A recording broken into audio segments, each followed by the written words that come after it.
Ko nam danes Jezusa predstavi na poti proti Jeruzalemu.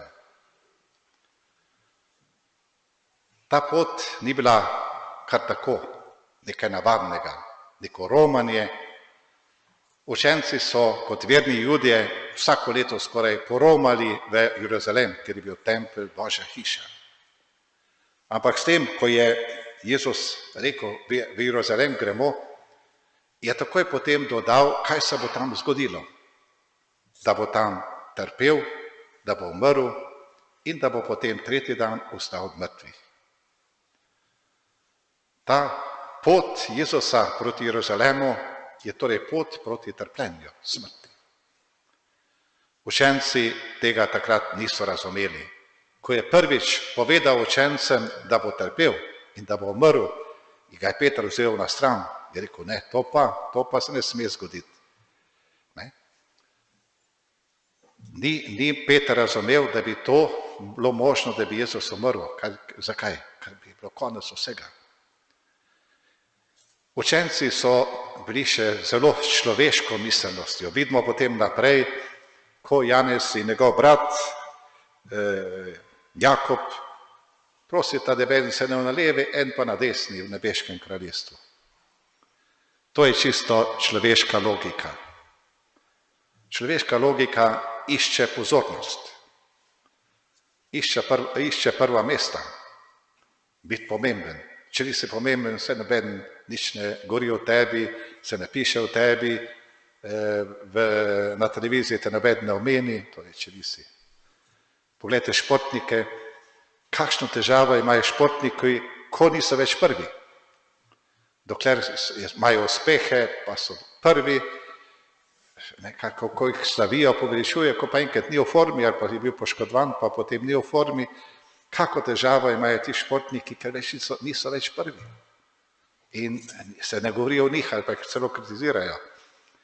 In kakšne bolečine potem nosijo ti ljudje v sebi. Torej, človeško je biti prvi, biti deležen pozornosti, po drugi strani pa tudi imeti oblast.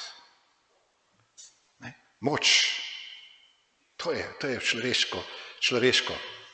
Ampak, če jaz hočem imeti oblast, če jaz hočem imeti moč, pomeni, da tisti ob meni, Bog je revež, je potem žrtev oziroma sredstvo, da jaz dosežem ta svoj cilj. Moj odnos do njega je torej odnos izkoriščanja. In zato, kaj bi rekel, ta človeška logika ustvarja toliko, kaj bi rekel, ne samo konfliktov, ampak tudi toliko bolečine in trpljenja. Ko človek čuti, da je samo številka, ko človek čuti, da je samo sredstvo v rokah neke skupine ali pa nekoga, to je največje razočaranje, ki ga človek lahko doživi. Da sem jaz samo sredstvo ali pa številka. Medtem ko Božja logika je drugačna. Jezus s tem, ko gre v Jeruzalem, ko gre v trpljenje in smrt, zakaj gre? Gre iz ljubezni. Iz ljubezni do nas, do človeka. Da bi nas odrešil te človeške, zemeljske logike in da bi nas popeljal v Božjo logiko. Ampak Jezus nas noče popeljati v Božjo logiko z neko teorijo, ampak dejansko z svojim vzgledom. Svojim vzgledom, ki je tako močan, da dejansko nam pokaže, da je za nas izgorel iz ljubezni do nas. Poglejte, tukaj pravi, v Jeruzalem gremo in Sin človekov bo izdan velikim duhovnikom in pismo, obsodili ga bodo na smrt in razrušili nevernikom. Zastramovali ga bodo in vanj pljuvali, ga bičali ter umorili, po 3 dneh pa bo vstal.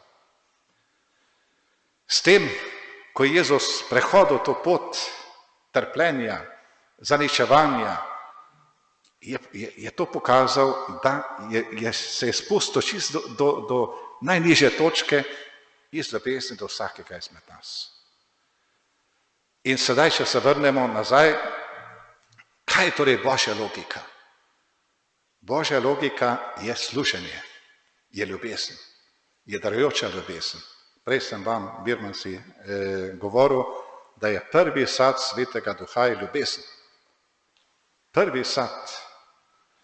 Tudi, če gledamo učence po binkoštnem prazniku, naenkrat so bili sposobni sprejemati drug drugega kot brata, sestro.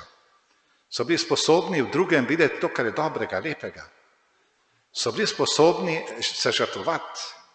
Naenkrat ta pot, kaj bi rekel, Jezusova pot križa, je postala njihova pot. Če beremo apostolska dela, lahko vidimo, koliko trpljenja so doživeli na tej poti. Pa so jih vrgli v zapor, pa so jih pretepli, pa so jih bičali. Ampak njim je to celo bilo v veselje. Zakaj? Ker so čutili, kako so podobni Gospodu. Ljudje so zdaj preko njih so lahko prepoznali ostalega Gospoda. Jezusov način so lahko prepoznali v njih. To je torej sad tega, ko mi prejmemo Svetega Duha. Da v nas je nekaj več značilnosti in potez Jezusa. Da lahko ljudje v nas prepoznajo, ti so pa res njegovi.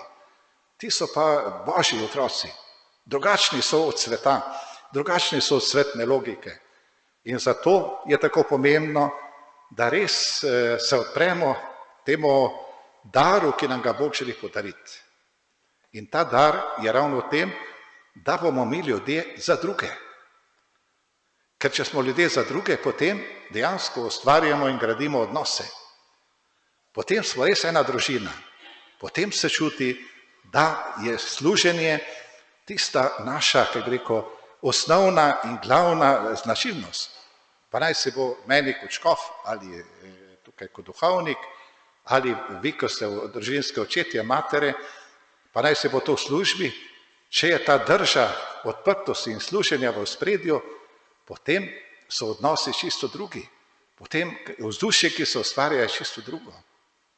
Nismo več konkurenti, nismo več sovražniki drug drugemu, ampak iščemo skupaj, kaj bi naredili za skupno dobro, kar bo potem vsem nam pomagalo, da bomo res življenje doživeli kot nekaj lepega.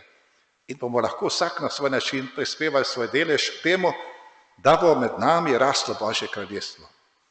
Zato skupaj prosimo, da bi res napolnjeni Svetim Duhom lahko postali ljudje, ki so sposobni biti ljudje za druge. Ne zase, ampak za druge. In v tem je sreča. Kajti, ko nekaj naredimo za drugega, ko nam je nekaj uspelo narediti za drugega, več mi dobimo. Več mi dobimo. Tista tiha sreča, tisto veselje, ki ga čutimo v sebi, je dosti več od tega, kar smo uspeli dati. Čeprav je tudi to, da smo nekomu pokazali ljubezen, je lahko za njega začetek enega novega življenja. Ker nekdo, ki je ljubljen, ki se čuti sprejetega, bo tu začel rasti.